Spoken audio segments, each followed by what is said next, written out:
Hi, I'm going to talk a little bit about guilt tonight. I am wearing something besides a t-shirt for a change, so I thought this would be a good night. I actually have clothes other than t-shirts, so I have one on under my shirt. I had to clean up a little bit today.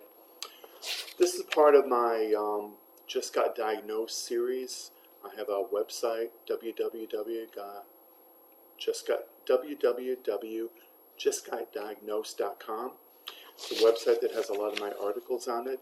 I want to talk about guilt tonight and how useless guilt is. So the article that I wrote about guilt was all that guilt, what's it getting you? It's not getting you very much. So I'm going to talk about that. I'm going to talk about a kind of a example of a client, and I'm going to call her Marcy. I'm going to have a client named Marcy, but I'm going to call her that. She has a chronic condition, and she has a pretty major self-care routine that includes diet, exercise. Not an easy road.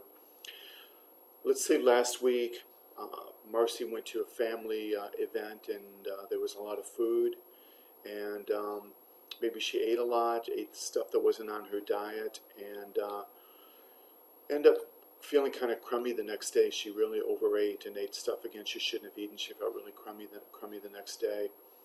So, of course, what followed that is a lot of feelings of guilt, and you feel guilty, and then what happens is that the self-criticism comes in. You start beating up on yourself, and really getting down on yourself, and that can even lead you, if you're on a regimen of some kind, can cause you to even stay off the regimen because you become self-punishing, and you sort of figure, why bother anymore? I blew it.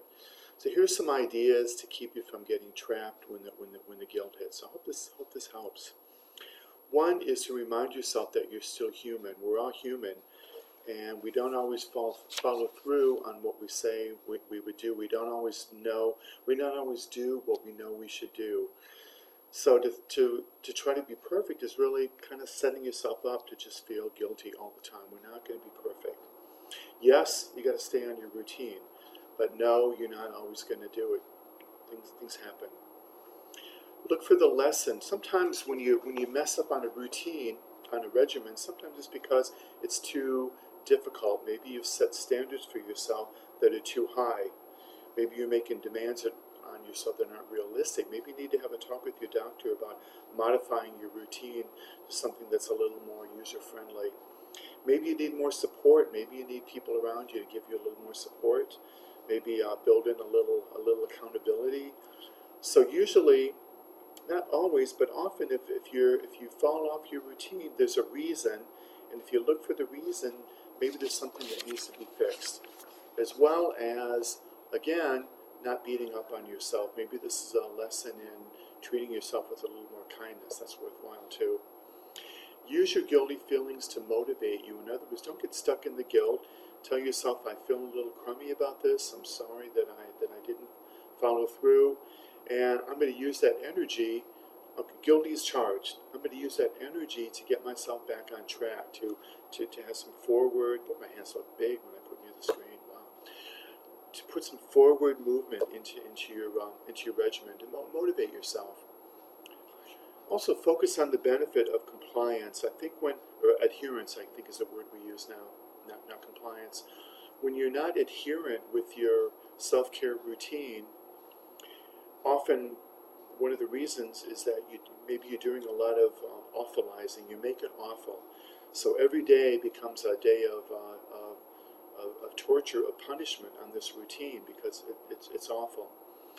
How about, instead of saying, this is awful and I hate that, how about if you change that inner dialogue and said to yourself, this self-care routine is getting me a lot.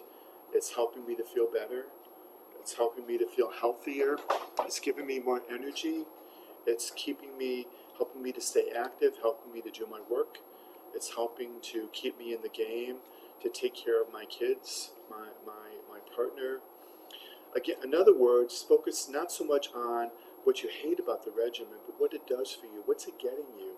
And I think if you keep that in mind and even have kind of an image in your mind of what your regimen does, where it's getting you, I think it's easier to look at your regimen, your self-care routine, as a gift and not torture. I hope that makes sense. It's a gift because it's getting you things that you want in life. And then, okay, you messed up. You had a day where you weren't so adherent. Get back up on the horse. Say, okay, tomorrow's another day. I'm going to get back on the horse. I'm going to move forward, and I'm going to try to do better. So again, the guilt's not getting you anything. Use it to motivate you, and then move forward. Stay on track. Get support, and again, have a regimen in place that makes sense for you, that you can work with as much as possible. So I hope that helps. Again, stop the guilt and get yourself back on track. Thanks for listening.